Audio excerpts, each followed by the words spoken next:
രക്ഷപ്പെടാനായിട്ട് എത്താവുന്ന ദൂരത്തിൽ ഇത്തരം ഒരു ലൈൻ അവിടെ ഒരിക്കലും നിലനിൽക്കാൻ പാടില്ലായിരുന്നു. അങ്ങനെ നിലനിന്നിട്ടുണ്ടെങ്കിൽ അത് നിലവിലുള്ള എല്ലാ നിയമവ്യവസ്ഥകൾക്കും എതിരാണ്. ഒന്നുകിൽ ലൈൻ സ്ഥാപിച്ച അതോറിറ്റീസിൻ്റെ ഭാഗത്തു നിന്നോ നിയമലംഘനം, അതല്ലെങ്കിൽ ബിൽഡിംഗ് കൺസ്ട്രക്ട് ചെയ്യുക അതോറിറ്റീസിൻ്റെ ഭാഗത്തു നിന്നു വന്ന നിയമലംഘനം. കൊല്ലത്ത് ഇന്ന് മിഥുൻ എന്ന് പറയുന്ന ഒരു വിദ്യാർത്ഥി അപകടത്തിൽ, അതായത് സ്കൂളിലെ കെട്ടിടത്തിൽ നിന്ന് വീണ് ഷോക്കേറ്റ് മരിക്കുകയുണ്ടായി. ഈ ഒരു സമയത്ത് നിരവധി ആളുകൾ പറഞ്ഞിരുന്നത് KSEBിയുടെ ഭാഗത്തു നിന്ന് വലിയൊരു അനാസ്ഥ ഉണ്ടായിട്ടുണ്ട് എന്നുള്ളതാണ്. പക്ഷേ എന്താണ് ഇവിടെ ഈ പറയുന്ന അനാസ്ഥ എന്നതിനെക്കുറിച്ച് അധികം ആളുകൾക്കും വലിയൊരു ധാരണയില്ല. അതിനെക്കുറിച്ചാണ് ഇന്ന് സാമൂഹിക പ്രവർത്തകനും ഇലക്ട്രിക്കൽ എഞ്ചിനീയറുമായിട്ടുള്ള അനിൽകുമാർ സാർ നമ്മളോട് പറയുന്നത്. സാർ, കൊല്ലത്ത് ഒരു വിദ്യാർത്ഥി ഇപ്പോൾ അപകടത്തിൽ മരിച്ചല്ലോ. അതായത് ഈ വാർത്ത വന്നപ്പോൾ മുതൽ ആളുകൾ ആ കുട്ടിയുടെ സാഹചര്യങ്ങളും എന്താണ് വീട്ടിലുള്ള സാഹചര്യങ്ങൾ എന്നൊക്കെയാണ് പറയുന്നത്. ഇതിനിടയിൽ ചില സമരങ്ങളൊക്കെ വരുമ്പോൾ KSEBിയുടെ ഭാഗത്തുനിന്ന് ഒരു അനാസ്ഥ ഉണ്ടായിട്ടുണ്ട് എന്ന് പറയുന്നു. പക്ഷേ എന്താണ് ശരിക്കും അങ്ങനെ ഒരു അനാസ്ഥ, അല്ലെങ്കിൽ എന്താണ് ഒരു പ്രശ്നമായിട്ട് അവിടെ വരുന്നത് എന്നുള്ള കാര്യത്തിനെ കുറിച്ച് ആളുകൾക്കൊരു വ്യക്തതയില്ല. അപ്പോൾ എന്തായിരിക്കും ശരിക്കും അവിടെ സംഭവിച്ചിട്ടുണ്ടാവുക KSEBിയുടെ ഭാഗത്തുനിന്ന് നോക്കുകയാണെങ്കിൽ? KSEBിയുടെ ഭാഗത്തുനിന്ന് നോക്കുന്നതിന് മുമ്പ് അതിനകത്തൊരു കാര്യം പറയേണ്ടതുണ്ട്. വളരെ ദുഃഖകരമായിട്ടുള്ള ഒരു സംഭവമാണ്, കാരണമായിട്ടുള്ളൊരു സംഭവമാണ് അവിടെ ഉണ്ടായിരിക്കുന്നത്. ഒരു 13 വയസ്സുള്ള കുട്ടിക്കാണ് ആ മരണം സംഭവിച്ചിരിക്കുന്നത്. അപകടവും മരണവും സംഭവിച്ചിരിക്കുന്നത്. അപ്പോൾ ഇവിടെ രണ്ട് കാര്യങ്ങൾ ഞാൻ പറഞ്ഞു, അപകടവും മരണവും. ഈ രണ്ട് കാരണങ്ങളാണ് നമ്മൾ ചിന്തിക്കേണ്ടി വരുന്നത്. ഈ അപകടം സംഭവിച്ചത് ഒരു വളരെ പെട്ടെന്ന് ഉണ്ടായ ഒരു സാഹചര്യത്തിൽ നിന്നല്ല ആ അപകടം സംഭവിച്ചിരിക്കുന്നത്. അപകടം സംഭവിക്കാവുന്ന ഒരു സാഹചര്യം നേരത്തെ നിലനിന്നിരുന്നു എന്നുള്ളതാണ് പ്രധാനമായിട്ട് നമ്മൾ കാണേണ്ടത്. ആ സാഹചര്യങ്ങൾ എങ്ങനെയുണ്ടായി, അതിനെ സംബന്ധിച്ച് എന്തുകൊണ്ട് ഇത്തരം സാഹചര്യങ്ങൾ ആരുടെയും ശ്രദ്ധയിൽപ്പെട്ടില്ല. ഒരു സ്കൂളാണ്, അവിടെ ഒരുപാട് പേർ ദിവസവും വന്നു പോകുന്നതാണ്. അവിടെ വളരെ ഉത്തരവാദിത്തപ്പെട്ട വളരെയധികം കളക്റ്റീവായ ഇൻഫർമേഷൻ ഉൾക്കൊള്ളുന്ന ഒരുപാട് പേര് വർക്ക് ചെയ്യുന്ന സ്ഥാപനമാണ്. അവിടേക്കുള്ള വൈദ്യുതി സംവിധാനങ്ങൾ നിലനിർത്തിയിരിക്കുന്നതും നിയർ ബൈ KSEBിയുടെ ആയിരിക്കണം. KSEBിയുടെ ഒരു സംവിധാനത്തിലൂടെയാണ് വൈദ്യുതി എത്തിയിരിക്കുന്നത്. അവിടെ ഒരു ബിൽഡിങ്ങിൻ്റെ മുകളിലേക്ക് ആ കുട്ടി കയറുകയും അവിടെ നിന്ന് തെന്നി വീഴുമ്പോൾ ലൈനിൽ പിടിക്കേണ്ട സാഹചര്യം ഉണ്ടായി എന്നാണ് മനസ്സിലാക്കുന്നത്. ആ സാഹചര്യം അങ്ങേയറ്റം നിയമവിരുദ്ധമാണ് എന്നാണ് എനിക്ക് പറയാൻ കഴിയുന്നത്. കാരണം ഒരു കുട്ടിയുടെ വളർച്ചയുടെ ഏറ്റവും പ്രധാനപ്പെട്ട ഒരു സമയമാണ് ഈ 13 വയസ്സ് എന്ന് പറയുന്നത്. ആ കുട്ടിക്ക് ഒരു കേവലമായ ഒരു അവയർനെസ്സിലൂടെ കുട്ടിയെ ഇതിൽ നിന്ന് പിന്തിരിപ്പിക്കാൻ നേരത്തെ തന്നെ ശ്രമിച്ചാലും കഴിയുമായിരുന്നു എനിക്ക് തോന്നുന്നു. ആ കുട്ടിയല്ല, ഒരു കുട്ടിയെയും അത്തരത്തിൽ ഒരു അവയർനെസ് വഴി ഇത്തരം ഒരു സാഹചര്യത്തിൽ നിന്ന് ഒഴിവാക്കാൻ കഴിയും. അവിടെ ഇൻഫ്രാസ്ട്രക്ചർ മെയിൻറ്റെയിനിങ്, സേഫ്റ്റിയുമായി ബന്ധപ്പെട്ട ഇൻഫ്രാസ്ട്രക്ചർ മെയിൻറ്റെയിനിങ് ആയിരുന്നു ഏറ്റവും പ്രധാനമായിട്ട് ശ്രദ്ധിക്കേണ്ടിയിരുന്നത്. അക്കാര്യത്തിൽ പൂർണ്ണ പരാജയം അവിടെ സംഭവിച്ചിട്ടുണ്ട്. അതിനെയാണ് നമ്മൾ മുൻകൂട്ടി കാണേണ്ടത്. അതായത് ഇപ്പോൾ ഇവിടെ സംഭവിച്ചിരിക്കുന്നത് ഒരു സ്കൂൾ പരിസരം എന്നുള്ളതാണല്ലോ.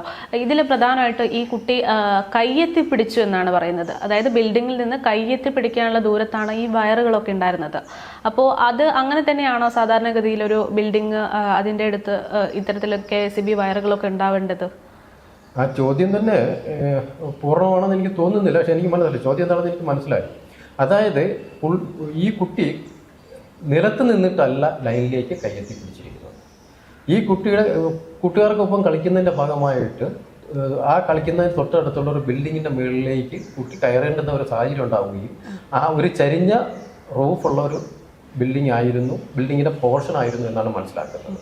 സ്വാഭാവികമായിട്ടും കുട്ടിയുടെ കാല് വഴിക്കുകയും താഴേക്ക് തെന്നി വീഴാൻ പോകുന്ന സമയത്ത് അറിഞ്ഞോ അറിയാതെയോ തൊട്ടടുത്ത് കൂടി പോയിരുന്ന ലൈനിൽ കയറി പിടിക്കുകയും രക്ഷപ്പെടാനുള്ള ശ്രമത്തിൻ്റെ ഭാഗമായി കുട്ടി അത് ചെയ്തതാണ്.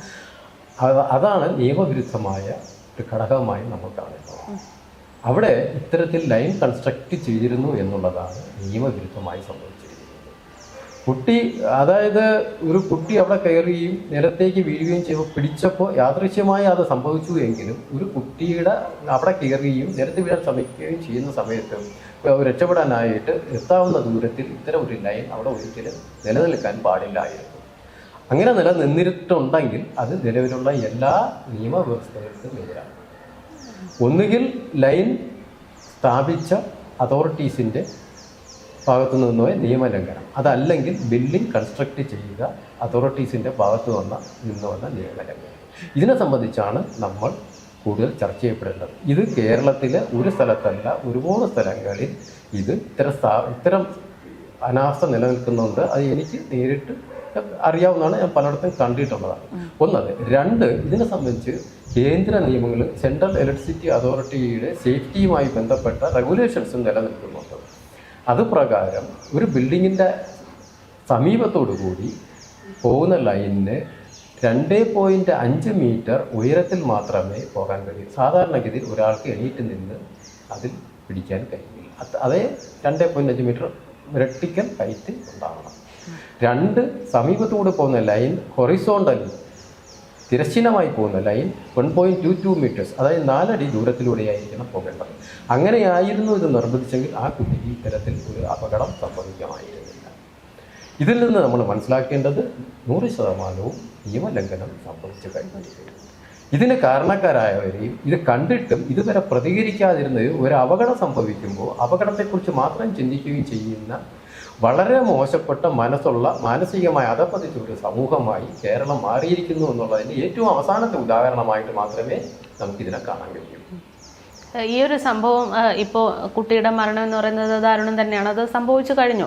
ഇനി അവിടെ ആ ഒരു സ്കൂൾ പരിസരം തന്നെ ഒന്ന് ഈ സേഫായി വെക്കണമെങ്കിൽ എന്തൊക്കെയാണ് ചെയ്യാൻ പറ്റുന്നത്? അതായത് KCBയുടെ ഭാഗത്തു നിന്ന് കുട്ടികൾക്ക് സുരക്ഷ ഉറപ്പാക്കുക എന്ന് പറയുമ്പോൾ എന്താണ് ചെയ്യാൻ പറ്റുന്നത്?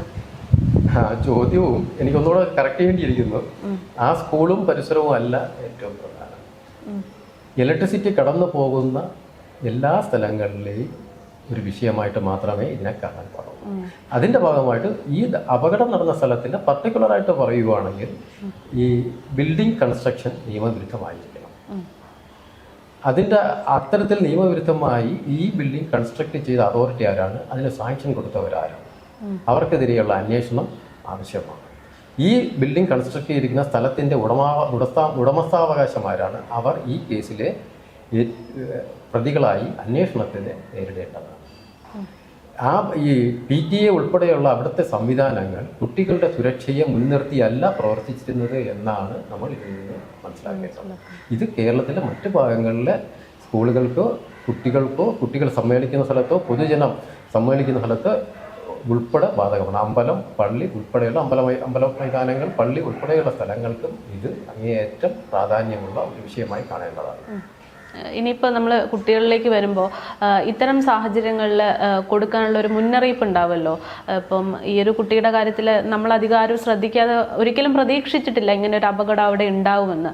പക്ഷേ ഇപ്പം ഒരു ഉദാഹരണമായിട്ട് അത് അവിടെ കിടക്കുമ്പോൾ ഇനിയുള്ള വിദ്യാർത്ഥികൾക്ക് കൊടുക്കാനുള്ള ഒരു ഉപദേശം എന്താണ്? സ്കൂളുകളിൽ പ്രധാനമായിട്ടും ബോധവൽക്കരണ ക്ലാസ്സുകൾ, സേഫ്റ്റിയെ സംബന്ധിച്ച്, സുരക്ഷിതത്വത്തെ സംബന്ധിച്ച് ബോധവൽക്കരണ ക്ലാസ്സുകൾ അവരുടെ അറിവ് നേടിത്തുടങ്ങുന്ന പ്രായം മുതൽ തന്നെ കൊടുക്കാൻ പ്രത്യേക സംവിധാനങ്ങൾ ഉണ്ടാകണം. ഗവൺമെൻറ്റിനെ സംബന്ധിച്ച് അത്തരം ക്ലാസ്സുകൾ സ്കൂളുകളിൽ അവയർനെസ് ക്ലാസ്സുകൾ കണ്ടക്ട് ചെയ്യാനായിട്ട് പറഞ്ഞിട്ടുണ്ട്. എനിക്ക് തോന്നുന്നു കരിക്കുലത്തിൽ അതിനകത്ത് ഉൾപ്പെടുത്തിയിട്ടുണ്ട്, എക്സ്റ്റേണൽ ഏജൻസീസിനെ കൊണ്ട് ചെയ്യാനായിട്ട്. അതിൽ പക്ഷേ PTA ഉൾപ്പെടെയുള്ള അല്ലെങ്കിൽ അതിൻ്റെ ഹെഡ് മാസ്റ്റേഴ്സ് അല്ലെങ്കിൽ അതിൻ്റെ ഏറ്റവും അധികാരികൾ ഉൾപ്പെടെയുള്ളവരുടെ ഭാഗത്തു നിന്ന് ബോധപൂർവമായ ശ്രമങ്ങൾ നടക്കുന്നില്ല. വീഴ്ചകൾ സംഭവിച്ചിരിക്കുന്നു. അതാണ് ഏറ്റവും പ്രധാനമായിട്ട് ഇവിടെ കാണേണ്ടത്. നമ്മൾ ആ വീഴ്ചകളെ മറികടന്നുകൊണ്ട് മുന്നോട്ട് പോകാനുള്ള സംവിധാനങ്ങളും പ്രചരണങ്ങളും അടിയന്തരമായി വരണം. ഗവൺമെൻറ്റിൻ്റെ ഭാഗത്തു നിന്നുള്ള ഇടപെടലും വിദ്യാഭ്യാസ വകുപ്പിൻ്റെ ഭാഗത്തു നിന്നുള്ള ഇടപെടലുകളും വളരെ അടിയന്തരമായി നടപ്പാക്കേണ്ടതുണ്ട്.